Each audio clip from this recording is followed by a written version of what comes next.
Salut à tous, bienvenue dans cette nouvelle vidéo. On commence avec Bradley Barcola. Bradley Barcola, c'est 50 millions d'euros ou rien d'après l'Olympique Lyonnais. L'OL a déjà refusé une offre de 30 millions d'euros pour son joueur qui est intéressé par le club francilien, mais il ne serait pas contre rester une saison supplémentaire à l'OL. Donc Bradley Barcola, c'est très compliqué d'après Fabrice Hawkins. Fabrice Hawkins. Voilà. Arnaud Tenas a signé au Paris Saint-Germain jusqu'en 2026, comme vous le savez. Il vient renforcer, pas vraiment renforcer.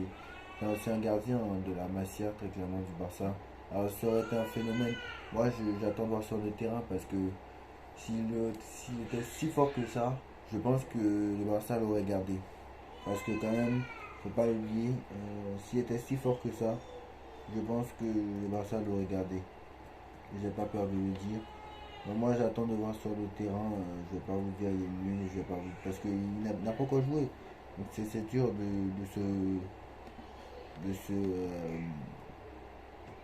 comment se dit, c'est dur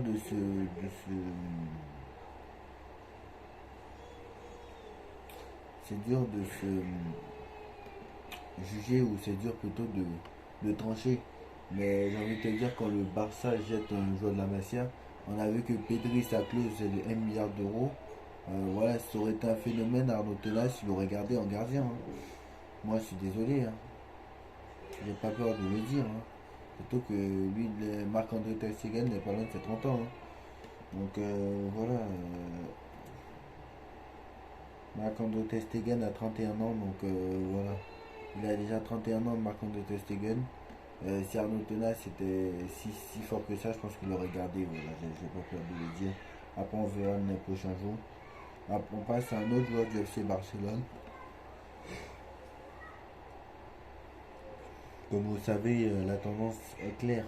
Sauf seulement les dernières minutes, Ousmane Dembélé sera parisien. Ousmane Dembélé est toujours aussi intéressé par le projet du Paris Saint-Germain. Donc très clairement, voilà. Les prochaines heures seront décisives et la mission est donc levée. Est donc de lever la clause libératoire de 50 millions d'euros qui se termine donc ce lundi à minuit. Ou ce lundi à 23 heures, je crois, si je ne me trompe pas. Ouais, ce lundi demain à 23 heures. C'est demain à 23 heures que ça se termine. Voilà, la clause libératoire se termine demain à 23 heures. Donc Ousmane Dembélé devrait signer demain 50 millions. Demain 50 millions. Ou ça sera, sinon ça sera plus cher.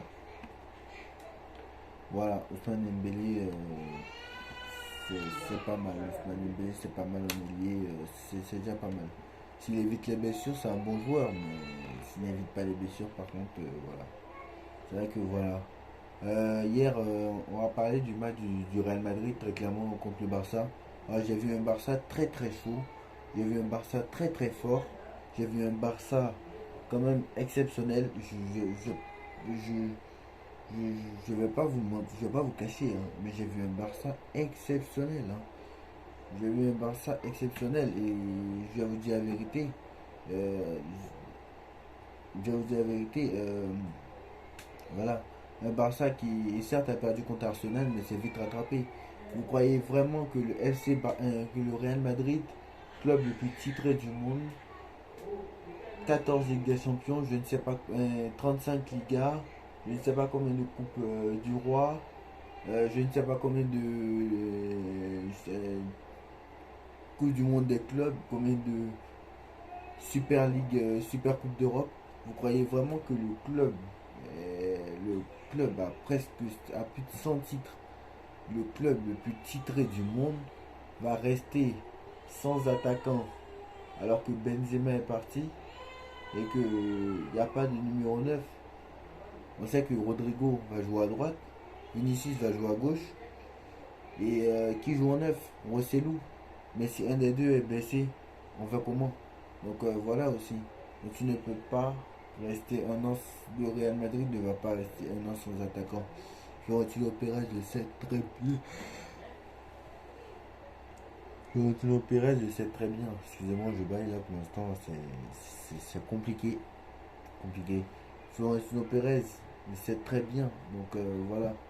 Florentino Pérez, c'est très bien. Donc il va pas rester un an sans attaquant. Voilà, c'est pas possible. Sinon, là, c'est une huitième de finale de Ligue des Champions. Il le sait, Rodrigo Asensio, c'est Rodrigo Vinicius, pardon, c'est pas possible. Tu ne peux pas rester qu'avec eux. Ils sont très très forts, ok, mais tu peux pas.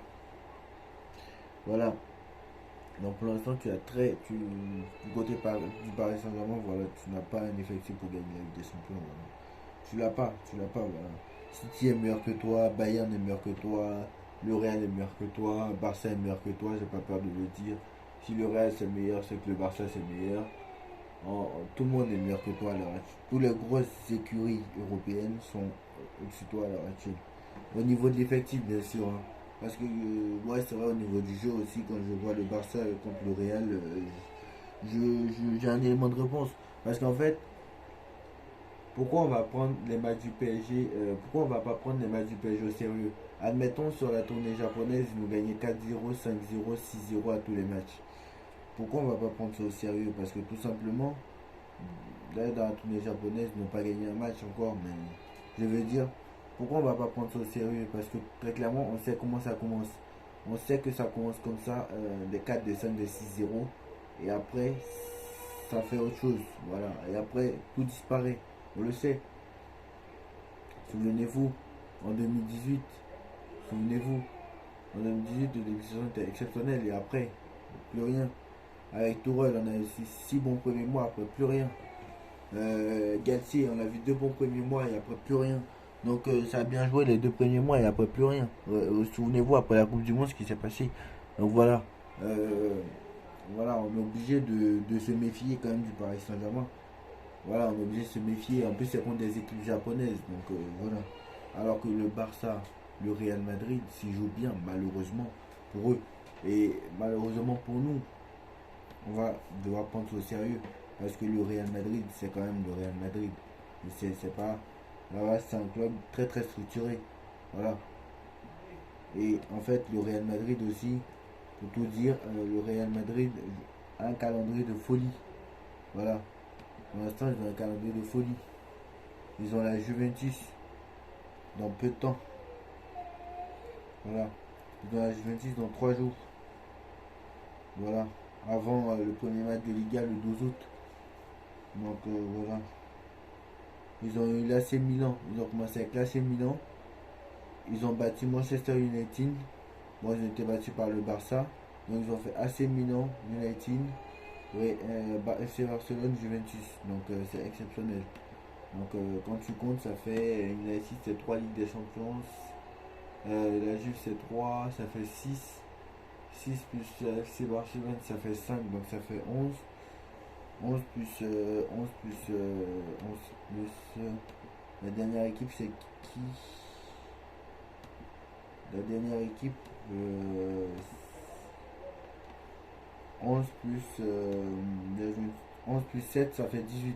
Donc c'est 18 Ligues des Champions aux 4 équipes que je viens de citer, sans compter le Real Madrid qui en a 14. Donc voilà. Mais on est obligé de prendre ces matchs au sérieux alors que nous on joue contre des équipes japonaises, voilà. C'est pas non plus exceptionnel.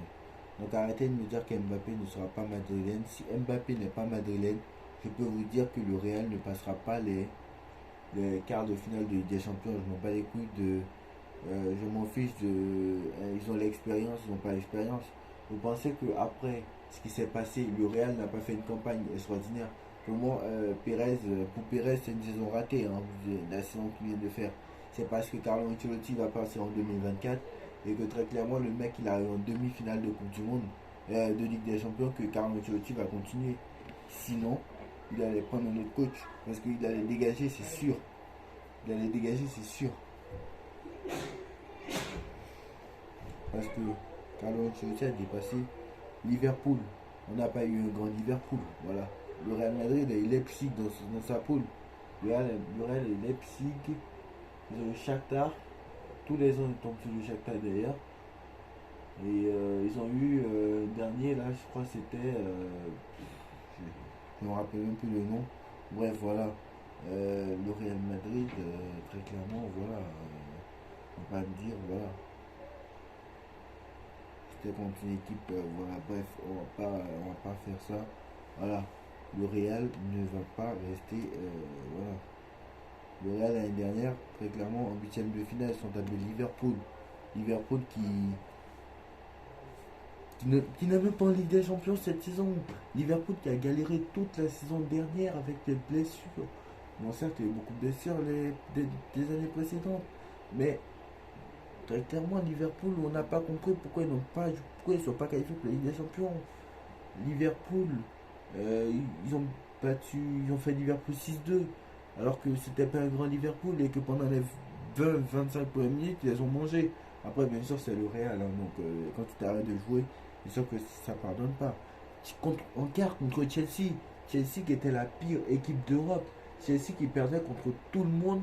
Euh, ils, ont, ils ont eu 4 coachs, ils ont eu Lampard, ils ont eu un autre là, je sais même plus le nom. Ils ont eu Tourelle en début de saison. Ils ont eu un intérimaire, un deuxième intérimaire.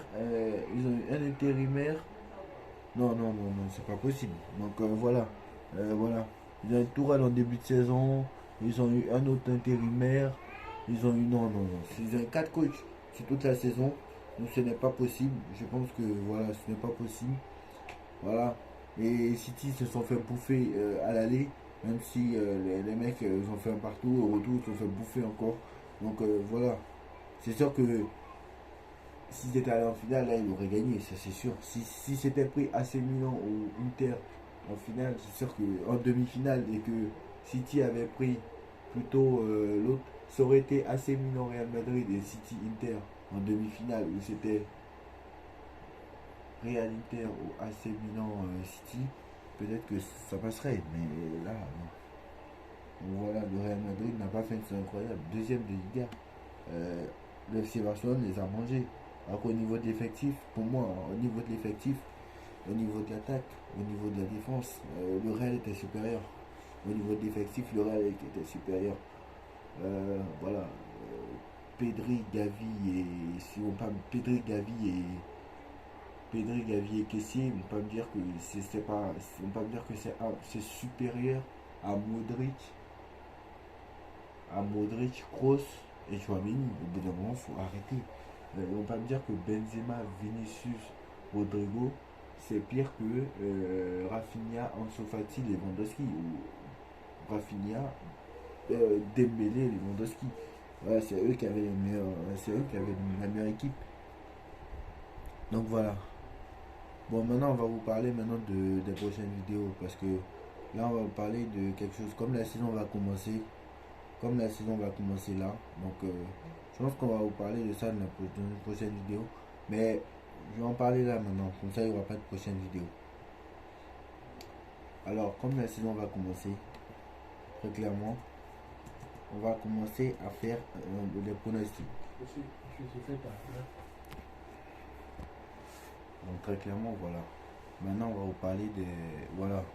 Donc la Ligue 1 va reprendre bientôt. Je crois le 12 août. La Ligue des Champions, ça sera en septembre. La Liga, je pense que c'est le... J'ai pas toutes les dates en tête. Hein. Mais voilà. Alors, je pense que demain, on va sortir le pronostic de la Ligue 1. Et après, on fera les autres. Voilà. On fera les autres. Je pense que après demain, ce sera Première Ligue. On verra. On verra au fur et à mesure. Mais voilà, les prochaines vidéos. Alors, il y aura des vidéos mercato, bien sûr. Mais je pense qu'on essaiera de faire ça. On essaiera voilà, d'être le plus juste possible dans le classement. On va classer en fonction du mercato et de tout ce qui va se passer. Voilà. Même si faut être prudent, le mercato n'est pas encore fini. Voilà. Surtout en première ligue, là où il y a beaucoup de gros transferts. Parce qu'on pense qu'en Serie A, surtout en Serie A et en première ligue, parce que je pense qu'en Liga, le Barça sera le grand favori vu que très clairement le Barça a battu Real 3-0 et je pense que c'est pas par hasard qu'ils les ont gagnés. Et que très clairement, même si Mbappé y va, peut-être qu'il ne gagnera pas la Liga. Donc voilà. Donc voilà, voilà les postos, dites-moi en commentaire ce que vous en pensez. Mbappé, plus que jamais proche du Real Madrid. Dembélé, plus que jamais proche du Paris Saint-Germain. Est-ce que Paris va recruter un numéro 9? Normalement, oui. Et ça va être très très compliqué. Voilà, à noter dans ce qui signe le Paris Saint-Germain. Est-ce que ça sera une bonne surprise? Je ne sais pas. Est-ce que ça sera une bonne surprise? Moi j'en doute. Voilà. Dites-moi en commentaire ce que vous pensez. On like, on partage, on commente, on s'abonne. On se retrouve très très vite pour une nouvelle vidéo. Allez Paris. Tchuss.